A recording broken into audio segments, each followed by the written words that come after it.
આપણે સૌ જાણીએ છીએ કે માન્ય વડાપ્રધાનશ્રીનું આહ્વાન છે રાષ્ટ્રહિતમાં કે આપણે ઈંધણ બચાવવાની કામગીરી દરેક રીતે કરવાનું છે. તો સુરત મહાનગરપાલિકાએ પણ એમાં સહભાગી થવાની નક્કી કર્યું છે અને એની અંતર્ગત આ જે મોટા શહેર છે એની અંદર જે હજારો કર્મચારીઓ કામ કરે છે, અધિકારીઓ પણ કામ કરે છે, એ લોકો પોતાની રોજિંદા કામગીરીમાં ઘરેથી કચેરી સુધી આવવા માટેનું અને પાછું જવા માટેનું તથા ફિલ્ડ વિઝિટમાં જ્યારે પણ અધિકારીઓને જવાની જરૂર પડે છે તેમાં પણ ગ્રુપિંગ કરીને જે ગાડીઓની શેરિંગ કાર પુલિંગ કરવાની નક્કી કર્યું છે.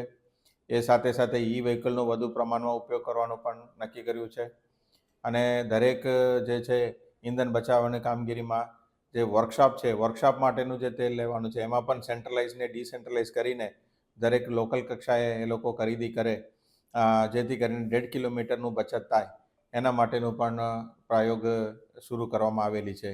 આ પ્રકારે ઈંધણ બચાવની કામગીરીમાં સુરત મહાનગરપાલિકાએ પણ પોતાનું ફરજ અદા કરી રહી છે. જ્યારે હું પણ સાઇટ વિઝિટમાં જાઉં છું તો મારા ડેપ્યુટી કમિશનરને સાથે લઈને જવું પડે છે, અન્ય એક્ઝિક્યુટિવ એન્જિનિયર કે અન્ય અધિકારીઓ પણ સાથે આવે છે. તો અમે એવું નક્કી કર્યું છે કે એક જ જગ્યાએ અમે પહેલાં ભેગા થઈશું અને ત્યાંથી ગાડીઓ ઓછું કરીને 1 કે 2 ગાડી જેટલું જરૂર છે આટલા પૂરતું કરીને લઈ જવાની તૈયારી છે. એના માટે કોઈ સમય મર્યાદા નક્કી કરેલ નથી.